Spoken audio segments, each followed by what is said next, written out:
Shalom teman-teman sahabat satu Injil yang diberkati. Tiba saatnya bagi kita untuk mendengarkan pelajaran firman Tuhan pada hari ini.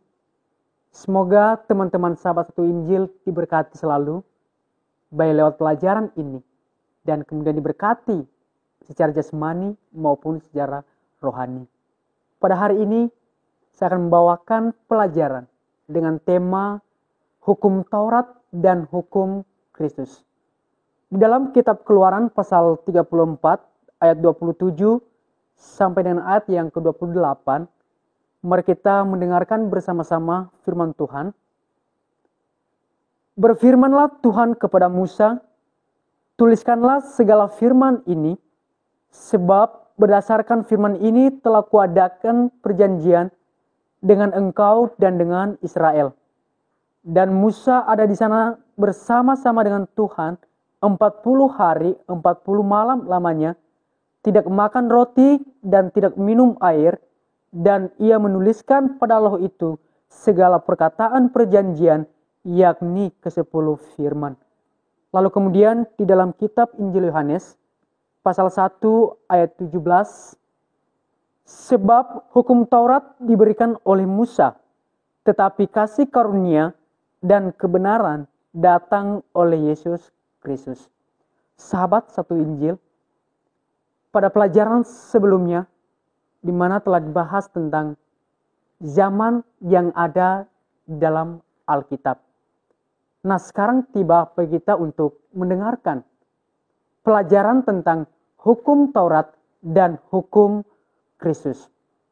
Hukum adalah merupakan dasar untuk setiap orang dalam bertindak dan sejauh mana seseorang itu harus melangkahkan kakinya. Kemudian, tujuan hukum itu untuk melindungi hak asasi setiap manusia, menciptakan kesejahteraan, ketentraman, kenyamanan dalam kehidupan berbangsa. Itulah tujuan dari hukum itu. Tujuan saya untuk menyampaikan pelajaran ini, untuk mengingatkan kita, mendorong kita untuk mengetahui hukum Taurat dan hukum Kristus. Maka pada poin yang pertama adalah, apakah arti dari hukum Taurat? Hukum Taurat itu adalah hukum yang wajib dipatuhi oleh bangsa Israel. Bila itu tidak dipatuhi, itu akan menjadi malapetaka untuk diri mereka sendiri. Lalu kemudian, apakah arti dari hukum Taurat itu? Di dalam kitab Galatia, pasal 3, ayat 24, dikatakan, jadi hukum Taurat adalah penuntun bagi kita sampai Kristus datang, supaya kita dibenarkan karena iman. Jadi, arti hukum Taurat itu bagi orang Israel itu menjadi penuntun atau guide bagi mereka sampai Kristus datang. Supaya apa? Supaya orang Israel itu dibenarkan karena iman. Sahabat satu Injil, yang menjadi poin yang kedua adalah, mengapa hukum Taurat itu diberikan? Di dalam Galatia pasal 3 ayat 19 dikatakan, kalau demikian, apakah maksudnya hukum Taurat? Ia ditambahkan oleh karena pelanggaran-pelanggaran sampai datang keturunan yang dimaksud oleh janji itu, dan ia disampaikan dengan perantaraan malaikat-malaikat ke dalam tangan seorang pengantara. Jadi, hukum Taurat itu diberikan oleh karena pelanggaran-pelanggaran bangsa Israel. Lalu kemudian, supaya orang Israel itu tidak melakukan perbuatan itu dengan sewenang-wenangnya.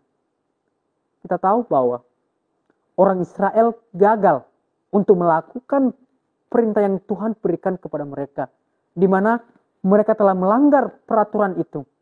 Maka peraturan itu menjadi cacat oleh karena perbuatan mereka. Di dalam Ibrani pasal 8 ayat 7, di mana akan ada perjanjian yang baru, yaitu hukum yang kedua, atau disebut hukum Kristus itu ditambahkan oleh karena perjanjian lama itu sudah cacat diakibatkan oleh pelanggaran-pelanggaran oleh orang Israel. Lalu kemudian saudara-saudara, yang menjadi poin yang ketiga adalah sampai kapankah hukum Taurat itu berlaku? Di dalam kitab Yeremia pasal 31, ayat 31 sampai dengan ayat yang 32, melalui Nabi Yeremia telah menubuatkan bahwa akan datang hukum yang kedua, yaitu hukum perjanjian baru. Mengapa ada hukum yang kedua? Ingat bahwa orang Israel itu telah melanggar peraturan yang Tuhan berikan kepada mereka. Jadi sekiranya orang Israel itu telah melakukan hukum Taurat dan tidak melanggarnya, maka tidak akan ada hukum yang baru itu. Apabila mereka tidak melanggar hukum yang diberikan oleh Tuhan kepada mereka.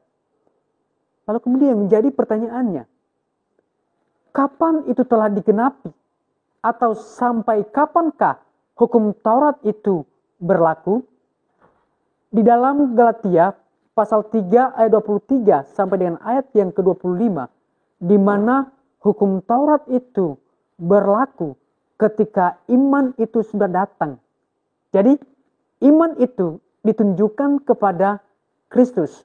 Nah sekarang dalam ayat 25, di mana iman itu sudah datang. Jadi orang Israel tidak berada di bawah pengawasan penuntun. Karena apa? Karena Kristus sudah datang. Lalu kemudian Yesus datang ke dunia ini bukan untuk meniadakan hukum Taurat, tetapi ia datang dalam dunia ini untuk menggenapi hukum Taurat. Dalam kitab Matius pasal 5 ayat 17 sampai dengan ayat yang ke-18. Lalu kemudian saudara-saudara, sampai kapankah hukum Taurat itu berlaku?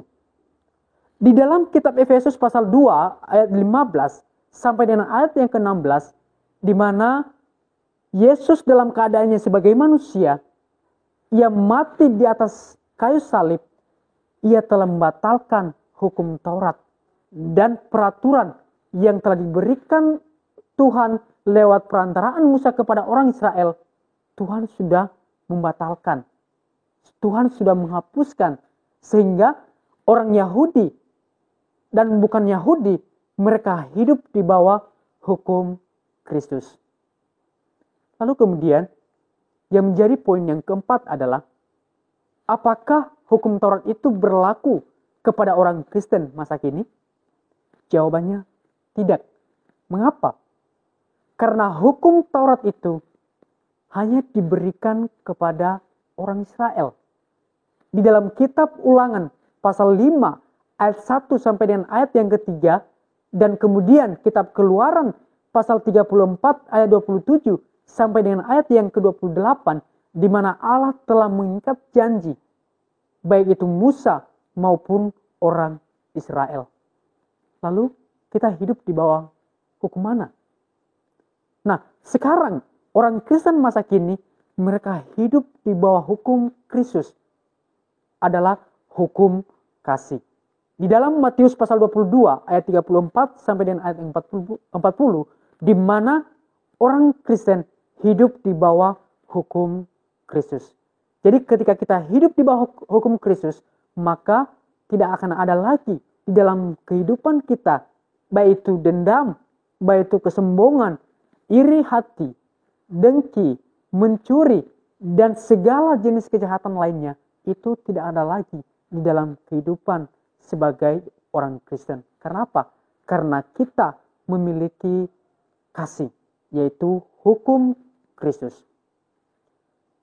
Yang menjadi pertanyaannya, apakah kita berdosa bila kita tidak berada di bawah hukum Taurat? Di dalam kitab Roma pasal 6 ayat 15 sampai dengan ayat yang ke-19 dikatakan, jadi bagaimana? Apakah kita akan berbuat dosa karena kita tidak berada di bawah hukum Taurat, tetapi di bawah kasih karunia? Sekali-kali tidak. Justru oleh hukum Tauratlah orang Israel itu mengenal dosa. Tapi apabila tidak ada hukum Taurat, maka kita juga sebagai orang Kristen tidak mengenal dosa, baik itu orang Israel. Jadi, kita tidak berdosa apabila orang Kristen masa kini tidak berada di bawah hukum Taurat. Jadi, kalau kita mengikuti dua hukum, baik itu hukum perjanjian lama maupun itu hukum perjanjian baru, maka secara rohani kita berzina. Dan kalau kita mengharapkan hukum Taurat, maka kita berada di luar kasih karunia. Dengan kata lain, kita tidak diselamatkan. Di dalam Galatia pasal 5 ayat 4. Pada akhirnya, yang menjadi kesimpulan dari pelajaran ini, yang pertama, dalam hukum Taurat hanya terdapat bayangan keselamatan. Dalam Ibrani pasal 10 ayat 1. Yang kedua, dalam hukum Kristus kita semua adalah satu. Dalam Galatia pasal 3 ayat 28 sampai dengan ayat yang ke-29. Dan yang ketiga, hukum Kristus itu adalah hukum yang sempurna. Dalam Yakobus pasal 1 ayat 25. Yang keempat, hukum Kristus hanya terdapat di dalam perjanjian baru. Dalam kitab Yohanes pasal 1 ayat 17 dan pasal 17 ayat 17. Sahabat satu Injil, demikianlah pelajaran ini. Biarlah melalui pelajaran ini menjadi kekuatan, motivasi, dan inspirasi dalam menjalani kehidupan kita setiap hari. Tuhan Yesus memberkati kita semua. Amin.